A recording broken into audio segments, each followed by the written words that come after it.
Entamons maintenant les pages 5 et 6 du cours. Donc, nous voulons découvrir le critère de parallélisme de deux droites. Pour cela, nous allons observer l'exemple en bas de page où nous avons une première droite dont l'équation est y est égale à moins 3x moins 2. Alors, cette droite, c'est la droite des primes.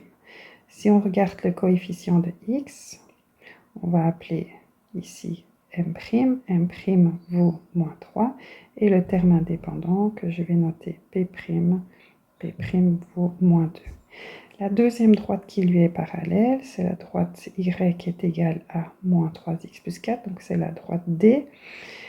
Je peux alors voir que le coefficient de x, que je vais appeler m, vaut moins 3, et le terme indépendant, p, vaut 4. Donc, qu'est-ce qu'on constate assez facilement? Que ces deux droites qui sont parallèles ont en fait le même coefficient x. Donc, première constatation, pour avoir des droites parallèles, il faut que les deux coefficients de x, le m et le m', soient identiques. Maintenant, il y a une petite nuance si pour obtenir des droites parallèles distinctes ou des droites parallèles confondues. Dans l'exemple, les droites sont parallèles distinctes. Donc, nous avons le même coefficient pour x, ils sont identiques, mais par contre, les termes indépendants sont différents. Donc, le p et le p' sont différents.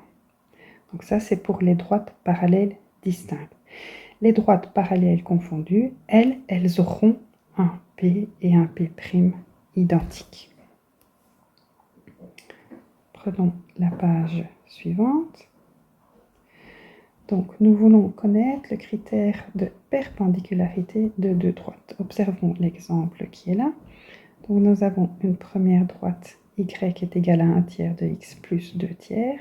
Donc, le coefficient de x, comme il s'agit de la droite des primes, je vais noter m' vaut 1 tiers. Et de l'autre côté, la droite D, le coefficient de x vaut moins 3.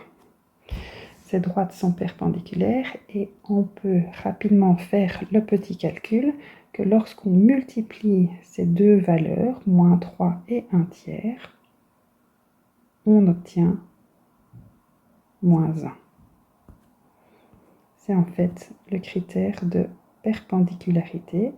Donc, pour que deux droites soient perpendiculaires, il faudra multiplier les deux coefficients de x et obtenir comme résultat moins 1. Autrement dit, on peut dire que la pente de l'une est l'inverse de l'opposé de l'autre. Ça, c'est une autre façon de voir, de comprendre le critère de perpendicularité. Alors, dernière notion pour cette partie-ci, c'est la croissance et la décroissance d'une droite. C'est assez facile à comprendre.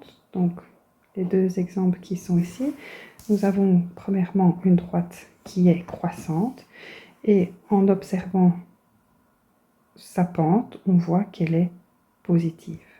Donc, la droite sera croissante lorsque son coefficient, le coefficient de x sera positif.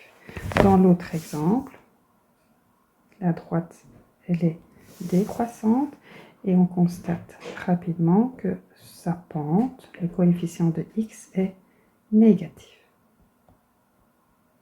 Donc, on peut alors faire la conclusion suivante.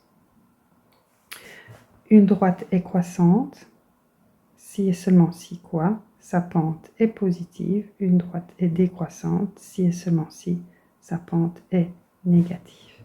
Donc, la croissance dépend du signe de m.